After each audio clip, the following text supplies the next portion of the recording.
has the final exam on Blackboard, starting with Atlas A. Please study the following for your final exam. This exam is for 20%, yikes, of your final grade. This is your final exam. This is really your test, but it's not in sentence format. All right? So you have a month, an entire month, to learn this. A lot of it you should already know. I like to go back to the very beginning because those students that didn't master like directional terms and things of that sort, the bones, the skull, I think there may be 2 pictures of the skull on there. I may have a picture of the skeleton on there. So those of you that made very well on your skulls, you could probably just ignore that and just go right past it. But those that did not do well on the bones or the skull, then they're going to have to restudy that information. I think it's just one of the pictures in the textbook. So I have it broken down by chapters. Atlas A, like I said, like visceral, parietal, pleural, pericardium, this type of stuff, those of you that did well on your first exam could probably ignore Atlas A, Chapter 1, I have like 3 questions from it. Chapter 5, the 4 primary tissue classes, the glands, a couple of terms, apoptosis, hypertrophy, metaplasia, and of course some examples for each. Looks like a lot of your questions are coming from chapters 6, 7. There are a few from this chapter. Your true ribs, that's why I'm right here now. You got to know the difference between your true, your false, and your floating ribs. Know the bones of your exoskeleton, which is your head, your neck, and your what? Your trunk. If you know the bones of your head, your neck, which is your cervical vertebrae, the vertebral column, your trunk, your ribs, your sternum, then you'll get that question. Appendicular skeleton, you got to know your bones, your legs, and your what? Your arm. Humerus, radius, ulna, the carpals, metacarpals, phalanges, femur, patella, tibia, fibula, things of that sort. So it's one of those questions that will say, which of the following is not a bone of the appendicular region? Which means you got to know your bones, right? Chapter 9. Most of Chapter 9 looks like is those synovial joint movements, which, by the way, hopefully I will have study hints for that out by tomorrow. I'm really pushing it. I pushed it on yesterday doing this, and I finished it and put it on Blackboard before I left. So rheumatoid arthritis, clinical application, shoulder dislocation, Chapter 10, back injuries, Chapter 11, study the animations. There should be some animations on Blackboard. Have you seen them? Muscle contractions. Yeah. You need to study those animations because I put questions about muscle. Now that's physiology. That's when we're moving into physiology, which means you can't memorize that. Okay. So if you've been having problems with memorizing from the beginning up to now, physiology, you guys are about to transition into a whole nother world when I get to Chapter 11, because that's when you're going to have to do to connect everything. You can't guess, you just can't blurt out anything, because it's going to be wrong if you don't know, all right? So it's like a transition into TO2. And Dr. Wilson kind of picked up, because we're going to talk about action potentials in Chapter 11. I keep saying Dr. Wilson because I recommend that you take her. She picks up with action potentials with the brain, I think, in the spinal cord, the nervous system, and I do the muscular system. Actually, one day I'm going to do the nervous system because I'm supposed to cover a couple of more chapters than I actually do. So for those students, I think they're in my Monday class that said I probably won't give a final exam because I won't cover all the material regardless, you're having one anyway. Okay? I'm like,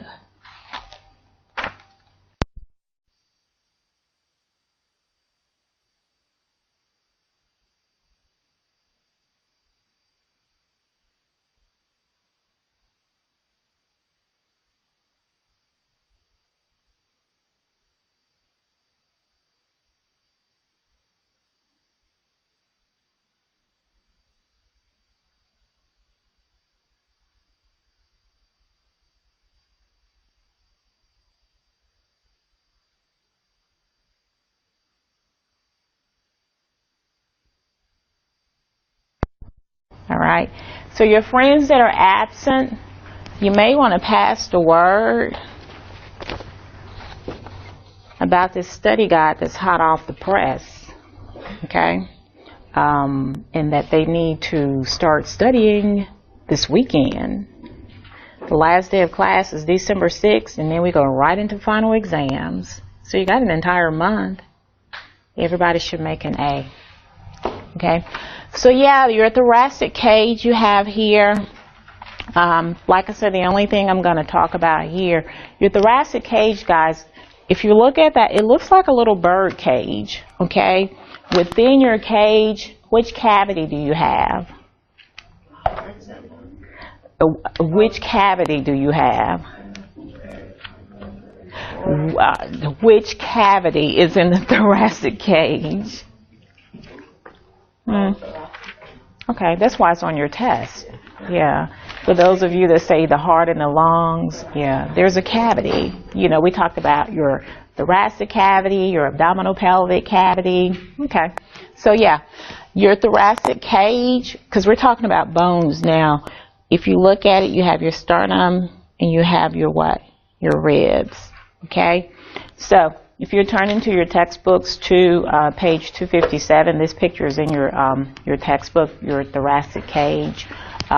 You do need to know, the only thing I'm going to point out about this right here would be you got to know your ribs. There are 12 pairs of ribs.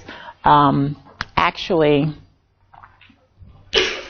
so here's it color coded for you.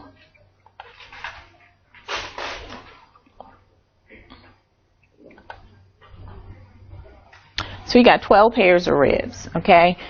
If you look at my little friend, one of them, well, he has his back turned to you, which is a good thing. You can see the anterior and the posterior view. Of course, you can see the costal cartilage connecting your ribs, to your sternum, right? Now, if you look, we have 12 thoracic vertebrae. That's going to be on your test. You need to know how many vertebrae that you have. You have 33, 7 cervical, 12 thoracic, 5 lumbar, 5 fused sacrum, and then you have your 4, see his tailbone is broke, 4 coccyx. So this is your vertebral column. Here are your 12 thoracic vertebrae. Your ribs are attached to your 12 thoracic vertebrae. Okay, here's the cartilage, here the costal cartilage that connects your ribs to your your sternum. Okay, so another thing you need to know, which ones are your true ribs. True ribs, of course, if you look over here, are ribs 1 through 7. 1, 2, 3, 4, 5, 6, 7. Okay, the reason they're called true ribs is because the cartilage here, each individual rib, the cartilage is directly attached to the the sternum. 8 through 12 are called false ribs. 8, 9, 10, 10, 11, 12. Okay? If you look at 8, 9, and 10, the cartilage, they're not true ribs. They're called false ribs because the cartilage of 8, 9, and 10 is actually fusing with the cartilage on number 7 in order to connect to your sternum. The latter two, they're floating. They are not directly attached to no cartilage. They're just attached to your thoracic, the last 2 thoracic vertebrae. Okay?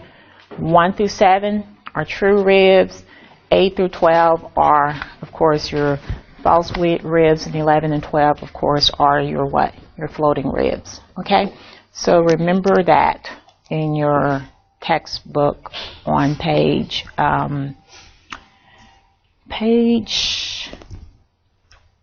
258. Okay. If you look at the third paragraph, it says rib 1 is peculiar. On an articulated skeleton, you must look for its vertebral attachment just below the base of the neck of the rib. Much of this rib lies above the level of the what? The clavicle. It's right directly under what? Your clavicle, which is your what? Your collarbone. Okay? So highlight on page 259, true ribs, false ribs, and what? Your floating ribs. That's what you need to know for your final exam. Okay? And here they are here.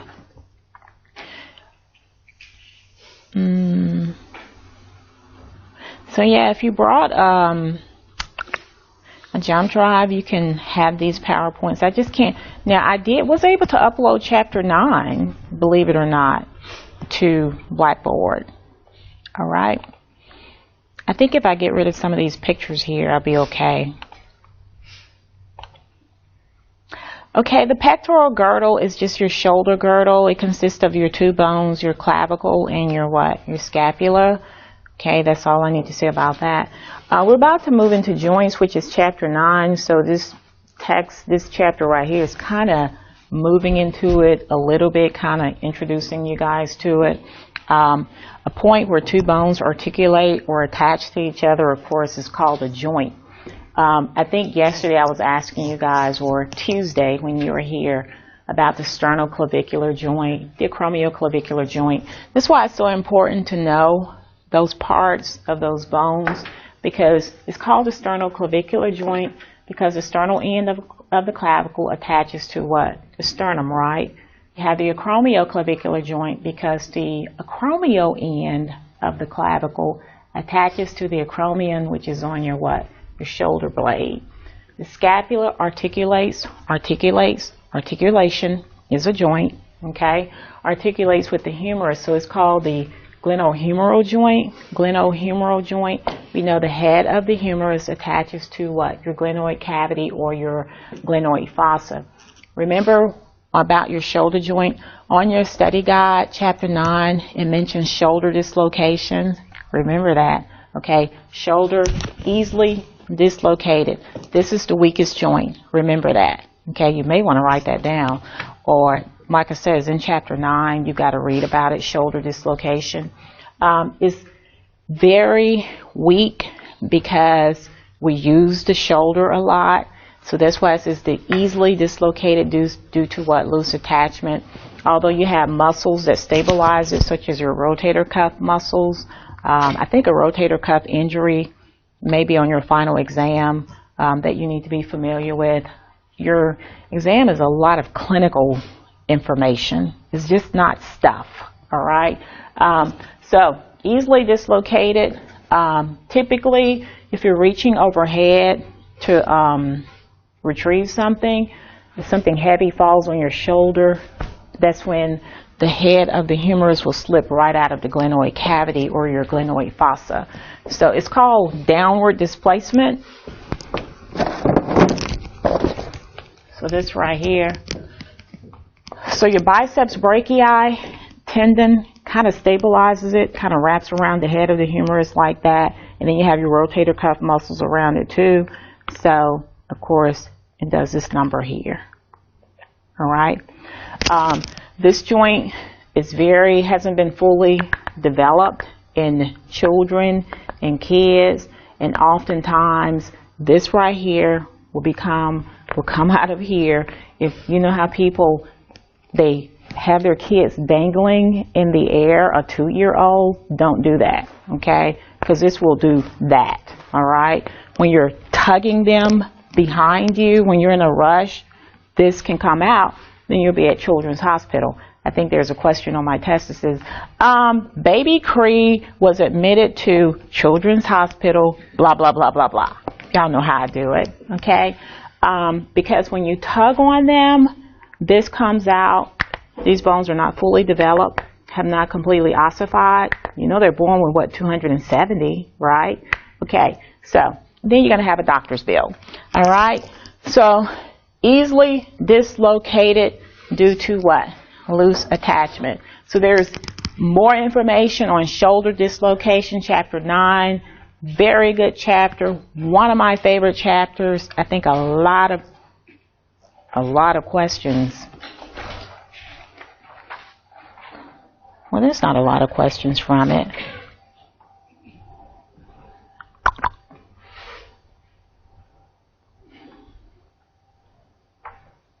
Looks like a lot of questions are from, I think they're from 10 and 11. Okay.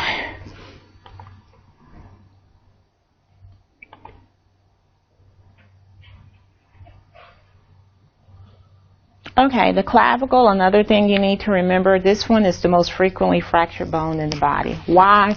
Anytime you are about to fall or slip or whatever, what are you going to do? You're going to stretch your arm out right to brace yourself. The force or the trauma from you falling, perhaps on the hard surface or something, the force is going to go to the brachium, antebrachium, to the brachium, these bones here, here, and then it's going to go right here to your collarbone, and it will what? Fracture. Because this is the one that actually braces your shoulder, but it's very thin, it's very delicate, and it's easily what? Fractured. Okay? Where's your antebrachium? Did you all notice I said antebrachium and brachium? Because that's on your final exam. Where's your antebrachium on you? Look at y'all looking around.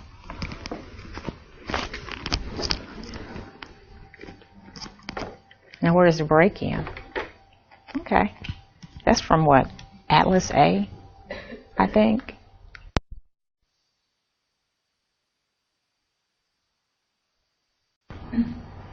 But you gotta believe you can do it.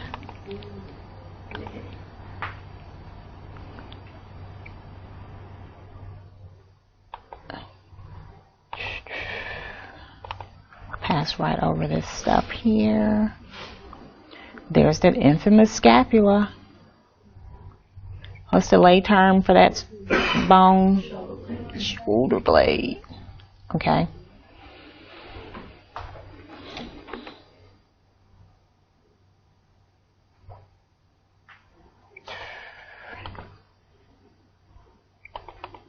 So you already know all of this stuff. The coracoid process, like I said, you see me doing this a lot in class. It looks like a little bent finger. They describe it as looking like the beak of an eagle or something. Oh, biceps brachii. That's what I wanted to say. Your biceps brachii, we're going to talk about origins, insertions for muscles in chapter 10. I'm going to kind of rush through that chapter, or I may just, I think I get to the muscle contraction chapter before that, which is good because I really need to talk about an action potential before the semester ends. But your biceps brachii and other arm muscles, of course, attaches to your what? Your coracoid process. Okay? Your biceps brachii, which of course is this muscle here, allows you to flex what? Your elbow. Glenohumeral joint, like I said, you guys know what glenohumeral means. It means the humerus attaches to what? The glenoid cavity of the scapula. It's also known as the humeral scapular. When I took anatomy in the 80s, humeral scapular. Look, I hadn't changed that much though. Humeral scapular joint, the humeral scapular is the same thing. It's just they have like, okay, the humerus attaches to the scapula. But now they've become a little bit more sedity in 2013 by calling it the glenohumeral joint. So humeral scapular is the same thing because it's what? The humerus and what? The scapula. Makes sense?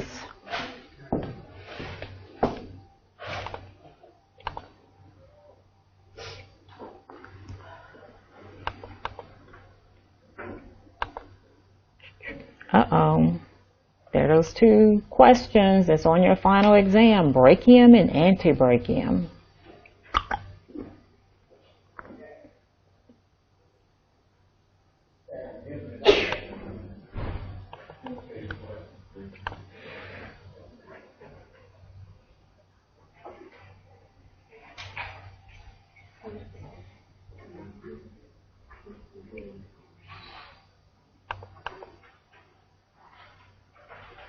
Let me just mention this right here, which should have been on your test.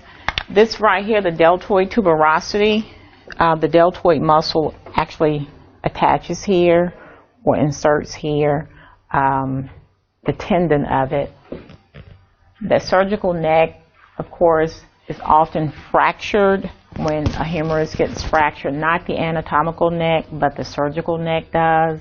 I didn't put, you do know, the medial epicondyle, you know, is the funny bone. Of course, you have your lateral. I didn't put the capitulum and your trochlear on your exam. I should have. These are the condyles for your humerus.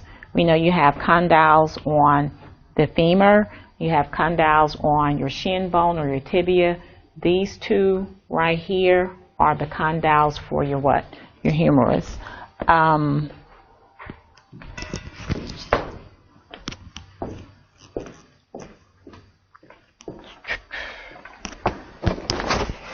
Let's see.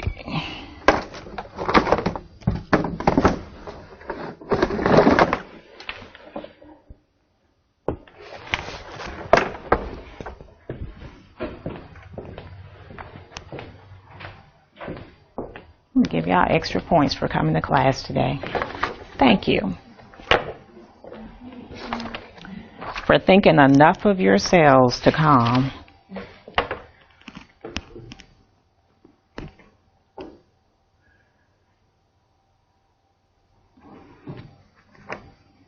Did all of y'all sign the roll?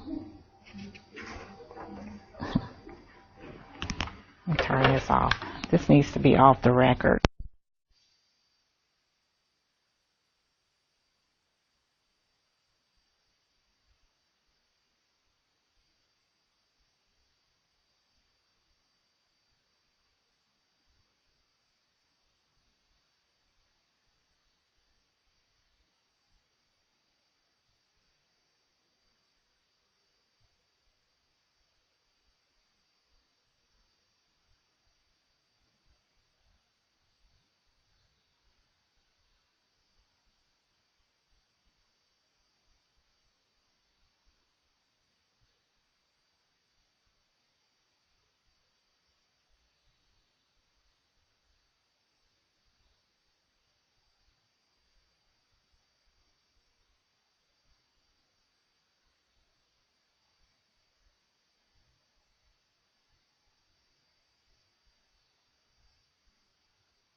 When you just put this study guide with 1,000 questions on there and then gonna say cheers, happy studying. I know. That's my way of motivating them. Cheers.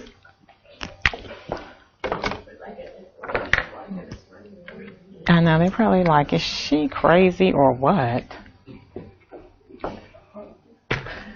Okay, here we go. Okay, where is that?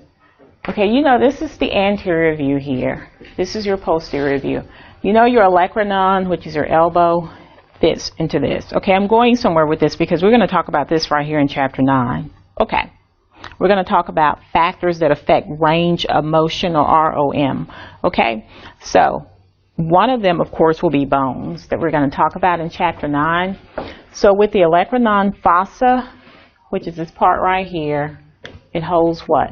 The olecranon process of the ulna. All right? So when you extend your elbow, this right here swings into this little cavity so you won't hyperextend. Okay, we're going to talk about degrees of range of motion this is about it for elbow extension, which is a straight line 180 degrees. Okay, if you try and force it beyond that, you're going to have a fractured elbow. All right, so this is what stops that. Right here, which is your coronoid process, I don't think it was on your test. Right here is the coronoid fossa. So when you flex like you're doing a bicep curl, it stops, right?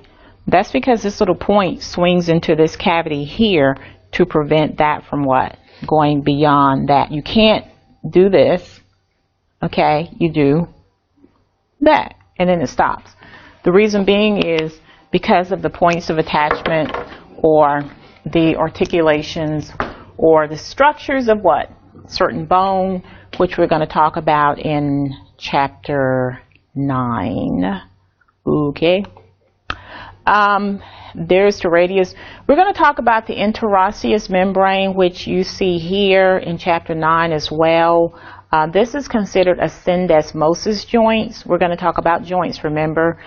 They come in different classes, or they're classified based on a number of things, the connective tissue, the bone, what have you. There are only two sets of bones in the body that are actually parallel to each other, the radius and the ulna, the tibia and what? The fibula. Both of those has this connective tissue here, which is called the interosseous membrane. Okay, here, with this type of joint, you're going to get slight amount of movement or no movement. Here, you're going to get more movement here with the radius and the ulna, because you're going to be able to do what? Supination and pronation.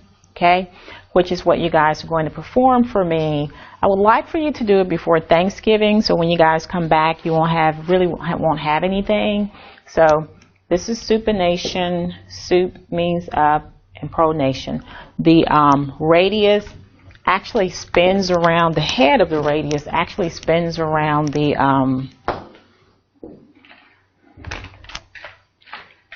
ulna. God, I don't know.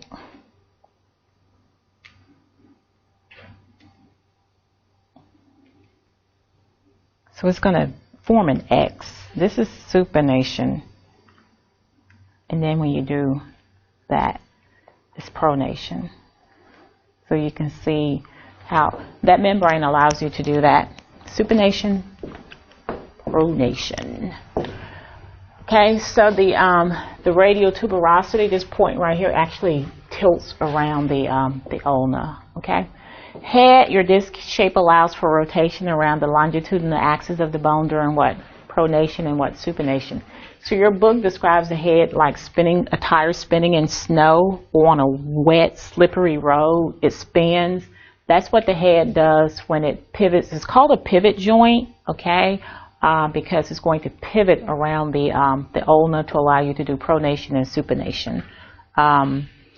There's that radial tuberosity. Your biceps muscle is associated with that as well. You can see the importance of the bicep muscle. Styloid process can be palpated near what? Your thumb. It's kind of hard to find that one, but you can find the styloid process for the what? The ulna. It's pretty good.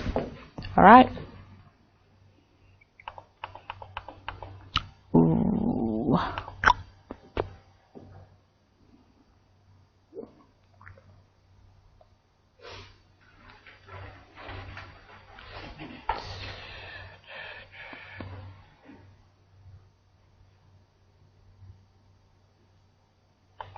Questions about your final exam?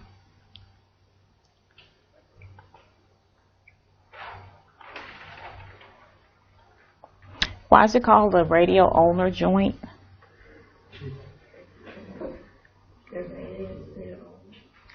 The radius attaches to what? The ulna, right? Good.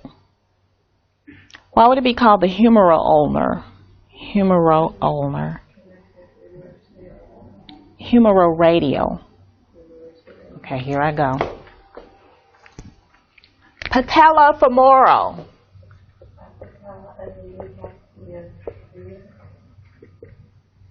Femoral.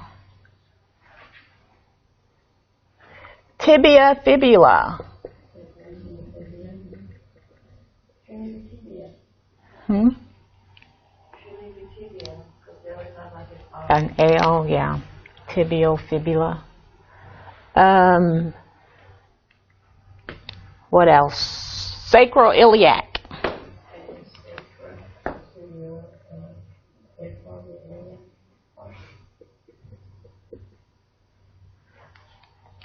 Yep. The sacrum attached to what? The ilium. Just to name a few, by the way.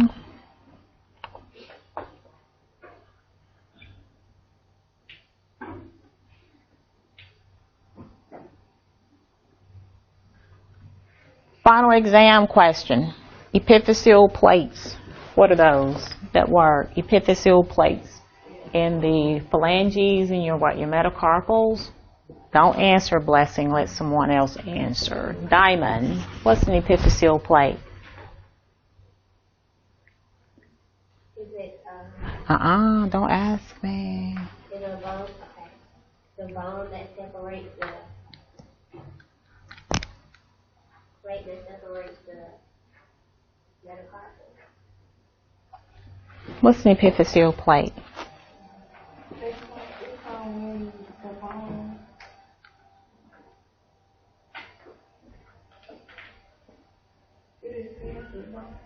Crystal Williams, what's an epiphyseal plate?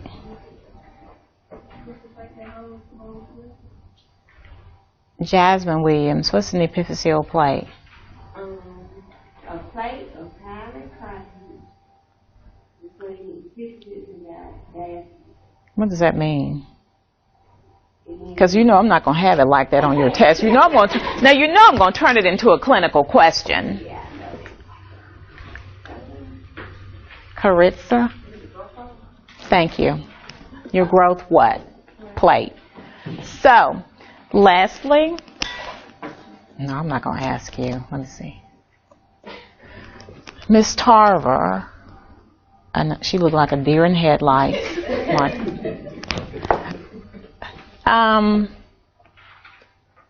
When does that plate close? Because that's how it's worded, kind of like on your final exam. But I put a little twist to it to make you think.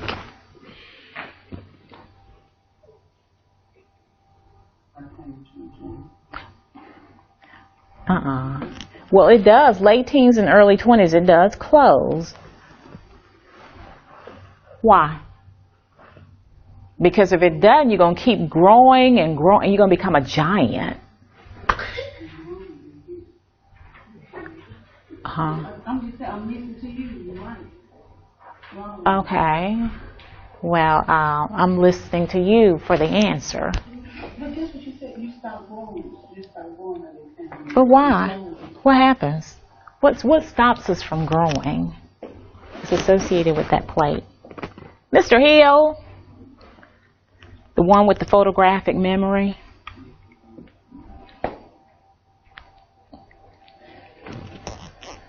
Leslie? All the cartilage is gone and it's just bone. Exactly. The cartilage, remember, the cartilage is the forerunner to what? Bone development, right? What's the process that causes the long bones to grow that I went over with you guys? Tremaine? Endochondral what? Ossification, right? So like Leslie says, remember when I showed you the pictures of that little baby's metacarpal bone? All the cartilage has to be completely what? Gone. The only thing that's going to be left on the surface will be what? On the surface of every bone. Articular cartilage, exactly. So once the epiphyseal plate is completely gone, Kelsey, what is it going to leave behind? Signifying, oh God, I almost told you the answer. An epiphyseal line, which means growth has what? Stopped. Make sense?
isn't it? Yep.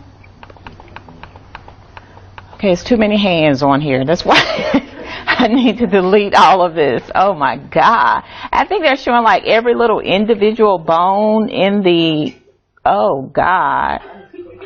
And then they're showing you your metacarpals. Well, it's really good for visual learners, so they won't be calling their phalanges the metacarpals, you know. They've got it nicely color-coded for you, that's for sure. The proximal, middle, and distal what? Phalanx. Ooh, the pelvic girdle. Okay. Male and female. This is, now that pelvis that you see over there, out of the entire, all the 206 bones, this one right here is the most sexually dimorphic, as your textbook describes it, as them all. Because there's a difference between the male and the female pelvis. Which one do you think is the female? This one over here. And this one is what? Male. Look at the sacrum, how it's sitting, how it's tilted back. Why do you think the sacrum is tilted back like that? Yeah, to allow the baby to come out of what? The pelvic inlet. So if you turn to page, look, I was trying to force it through. Exactly.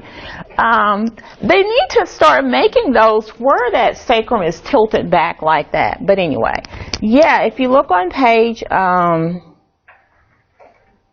265, that's the one they're showing that is slightly tilted. The pelvic girdle, anterior superior view tilted slightly toward the viewer to show the base of the sacrum and the pelvic inlet. Okay, the pelvic inlet, you have a pelvic inlet and you have a pelvic outlet. The baby's head, of course, comes through what? The pelvic inlet. And you can see how wide it is. And also, if you look here at the pubic symphysis right here, look how narrow this one is. This one, some textbooks describe it, the angle is less than 90 degrees. Look how wide this one is. And the female is more than what? 90 degrees. Okay? This one is more narrow, the pelvic inlet. This one is a little bit more what? Wider. As you can see, look at the hip. The ilium on the, it's more flared, yeah, it's wide and more flared out, and in the male they're a little bit more what? Narrow. So there's a reason for women having the hips, you know, the wide pelvic inlet, the pubic symphysis, the angle, which of course is more than 90 degrees, is to really to support the baby. What'd you say, Blessing? Oh yeah, okay. They sure do. Good. Make sure you look at that. Okay. Pelvic inlet, of course, is on page 266 of your textbook. Pelvic outlet, of course, is on page 266. Make sure you know the pelvic inlet, okay?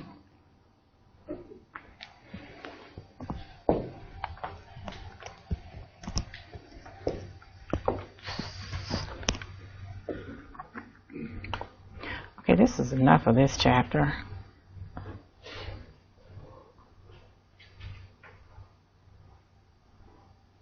Sacroiliac joint. Look, and then they have enough of these. So they're showing you the inlet and the symphysis here.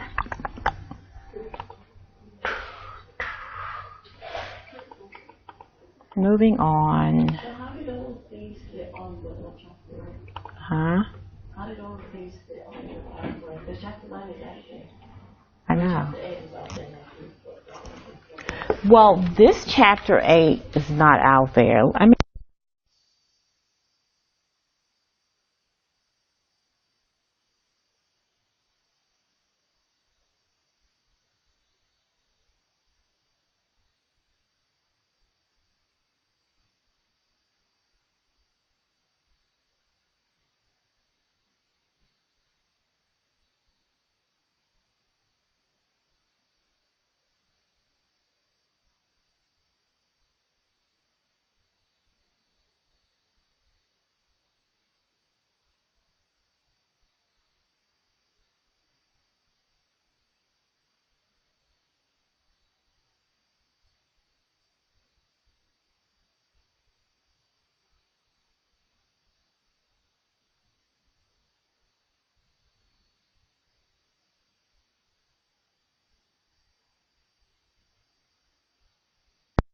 Okay.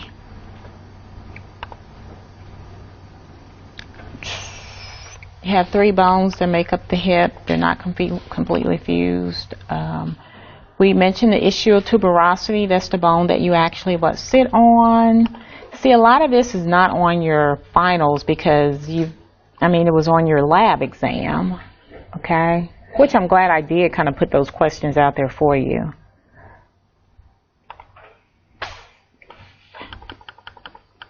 Okay.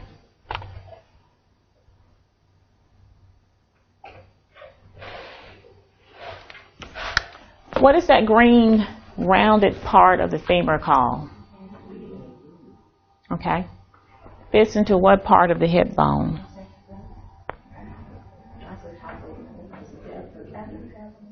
Acetabulum. Okay, good.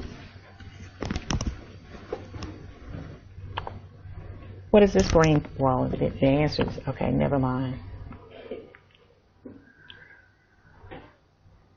Ball and socket joint. Remember that chapter 9. We're going to talk about the different types of joints. The femur fits into the glenoid cavity. The ball. This is your socket, which makes it a ball and socket joint. The head of the femur fitting into the acetabulum makes it a ball and socket joint as well. That's going to be easy to remember. Greater and lesser trochanters, muscles for muscles attachment, your quadriceps, your hamstrings, things of that sort. Okay.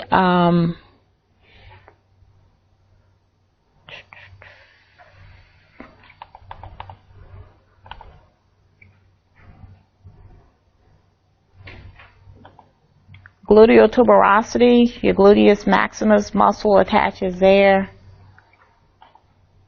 There are your condyles. See, I just need to delete all these pictures right here. Patella. We're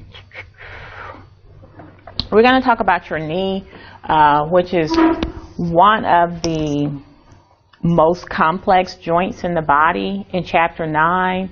Now, I'm going to bring out here, this is your kneecap here. People often get meniscus tears here with the knee. This part right here is actually the cartilage is really your meniscus too, which is cartilage.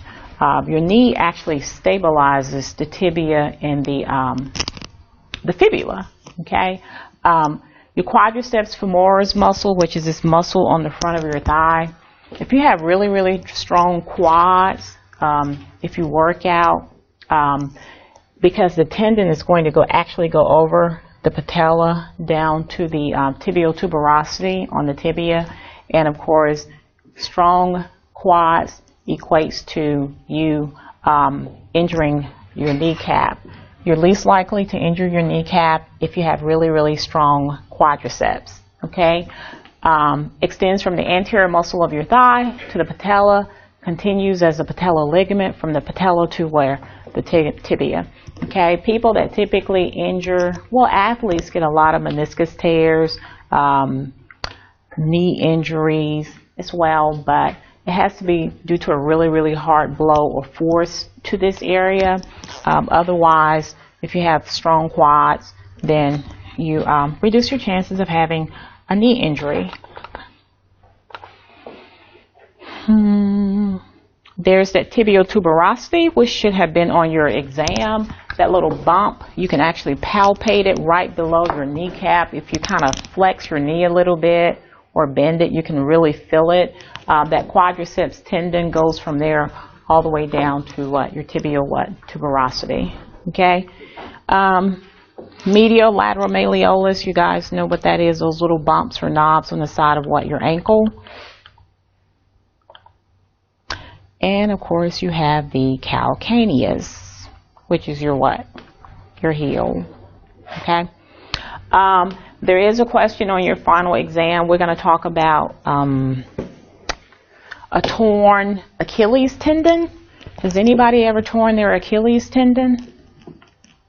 Now, you know there's a clinical question on your exam. Okay, that Achilles tendon actually goes from your calf muscle all the way down to the calcaneus, which is your what? your heel, okay? If you ever, people get torn Achilles tendon, well, athletes do, Achilles tendon pretty often, and it's going to limit one of those movements that you guys have to perform for me pertaining to the foot. There are 2 movements, well actually 4, and one is dorsiflexion, where you tilt the foot up like you're polishing your toenails. The other one is plantar flexion, like you're going to plant your foot, okay, when you're standing on your tiptoes. So if that Achilles tendon, of course, gets injured, you're going to have problems or difficulties with plantar flexing what? The foot, because that tendon has to actually move in order for you to what? To plantar flex your foot, okay? So remember that. So this stuff I don't have to talk about in chapter 9 because I'm talking about it now. Then, of course, you have the foot. Metatarsals. The big toe is called the hallux.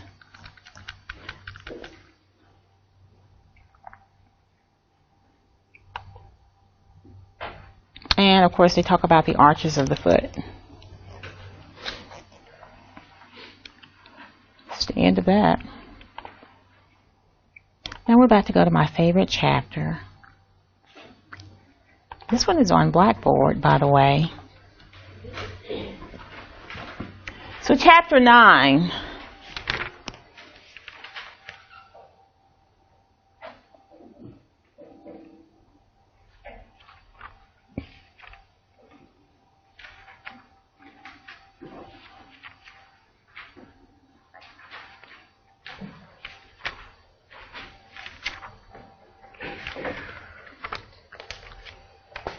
Joints. Joint flexibility. You see that gymnast there? Okay. Gymnasts, dancers, acrobats, very flexible. They have really, really long ligaments, as you can see. Can y'all do that? Probably couldn't even get up or even go halfway. Yeah, gymnasts can do that. They have really long slack ligaments because they stretch them. That's what Pilates will do for you. It will kind of elongate you because you actually are stretching those ligaments in your body, okay, which is good for somebody my age. So I won't feel stiff all the time. Those ligaments won't feel tight and taut. But anyway, joints.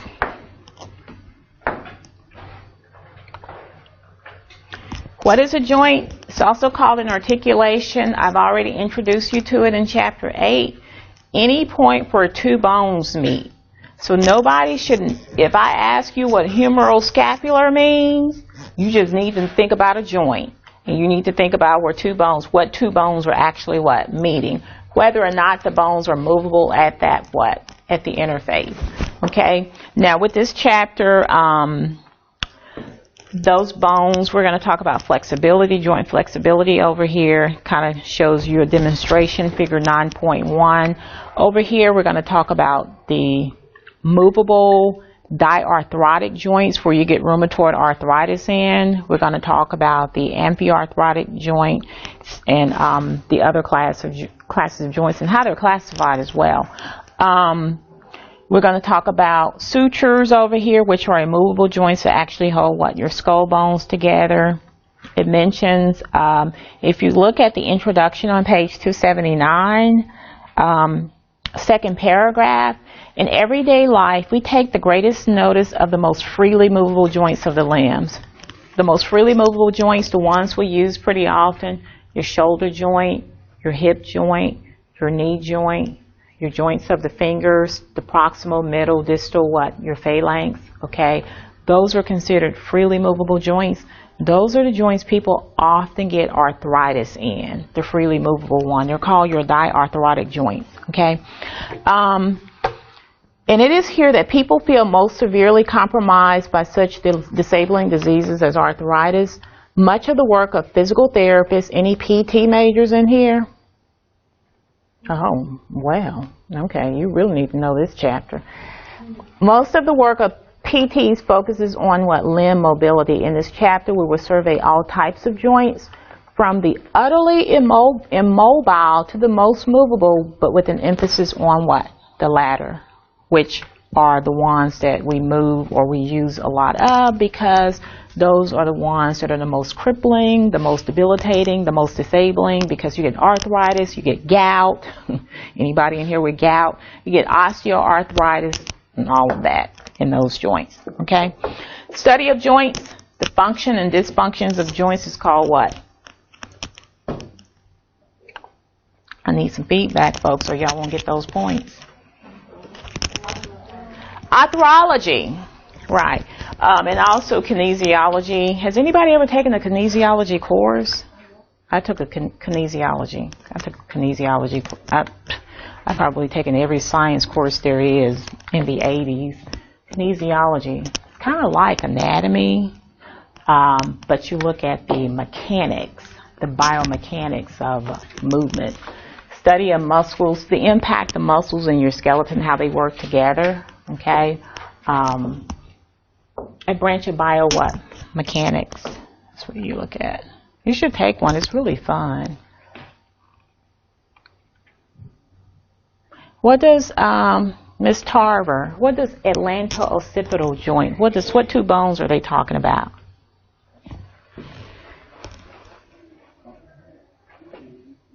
It's probably in your book. Yeah, it is on page 279, second paragraph to your right.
What does that mean?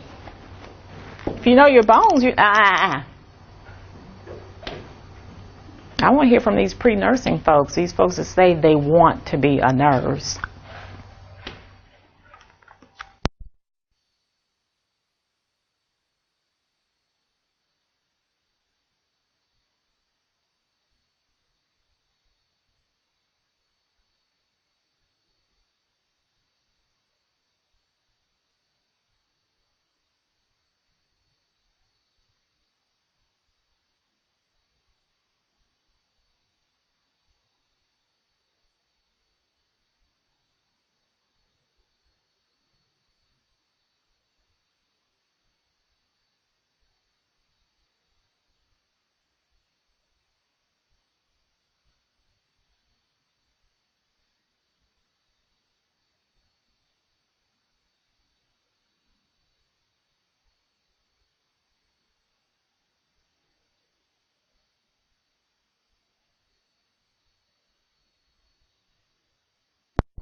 The names of the bones involved is a what? A joint. Okay? So there are 4 major joint categories, guys. You have your bony, your fibrous, your cartilage, and of course your synovial joints. Your synovial joints, this is the one we're going to pay a lot of attention to because this is your diarthrotic joint. Okay, they have pictures. I love this book because they have pictures of everything in here. Starting on page 280, now on Tuesday, we're going to talk about your bony joints. When you guys come back on Tuesday, I'm going to give you a quiz on 7 and 8. well, you're going to know the information in 8 because I've already asked you about it. But I haven't quizzed you on Chapter 7. So yeah, put the word out. Well, I'll put it on Blackboard and put cheers at the end. Put it on Blackboard to remind them to